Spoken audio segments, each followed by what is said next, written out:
মঙ্গলবার পহেলগাঁওয়ে সন্ত্রাসী হামলায় ২৮ জন প্রাণ হারিয়েছেন। এই ঘটনার জেরে গোটা দেশে এখন শোকের আবহ। পহেলগাঁওয়ের বৈশরণ উপত্যকায় সন্ত্রাসীরা হিন্দু পুরুষদের লক্ষ্যবস্তু করেছিল। কলেমা পাঠের মাধ্যমে তারা নিশ্চিত করেছিল যে কে হিন্দু আর কে মুসলিম। যারা কলেমা পড়তে পারেনি তাদের মৃত্যুর কোলে ঢলে পড়তে হয়েছে।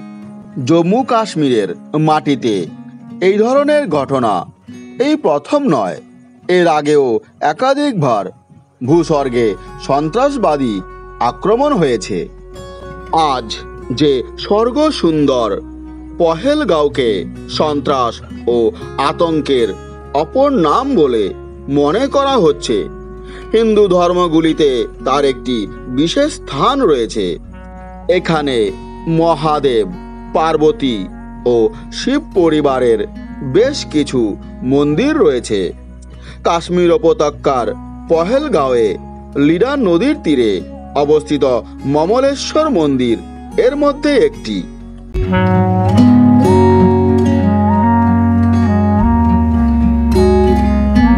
মমলেশ্বর মন্দিরটি কাশ্মীর উপত্যকার প্রাচীনতম এবং বিশিষ্ট মন্দিরগুলির মধ্যে একটি, যা পহেলগাঁওয়ে অবস্থিত। মনে করা হয় যে এই মন্দিরটি দ্বাদশ শতাব্দীতে লোহারা রাজবংশের হিন্দু রাজা জয় সিংহ দ্বারা নির্মিত হয়েছিল। রাজা এই মন্দিরের ছাদে একটি সোনার কলসও স্থাপন করেছিলেন।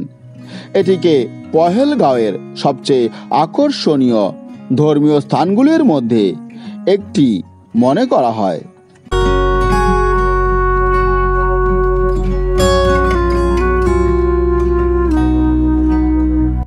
প্রতি বছর হাজার হাজার ভক্ত এখানে ভগবান শিবের উপাসনা করতে আসেন। মমলেশ্বর মন্দির মম্মল মন্দির নামেও পরিচিত। একটি বিশ্বাস অনুসারে এই মন্দিরের দ্বাররক্ষক হিসাবে গণেশ নিযুক্ত ছিলেন। তারপর থেকে এটিকে মম্মল বলা হতো। মন্দিরে দুটি সুন্দর নন্দী মূর্তিও রয়েছে। ভেতরে শিবলিঙ্গ স্থাপিত, তার কাছে একটি জলের উৎসও রয়েছে।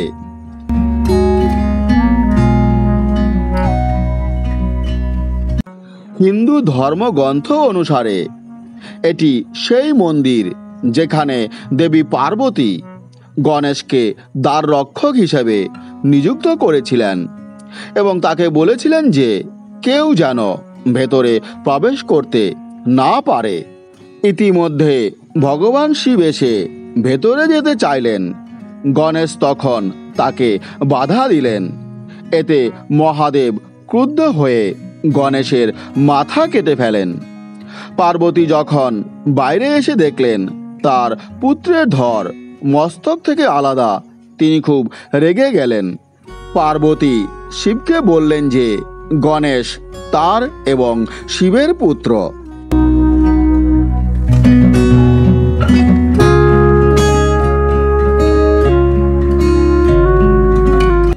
এরপর ভগবান শিব গণেশের মাথার স্থানে একটি হাতির মাথা প্রতিস্থাপন করেন। বিশ্বাস করা হয় যে পহেলগাঁওয়ে দেবাদিদেব গজরাজের মাথা খুঁজে পেয়েছিলেন।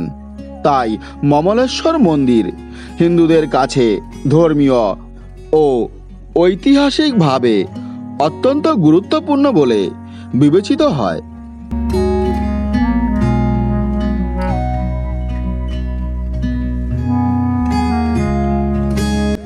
ভিডিওটি আজ এ পর্যন্তই।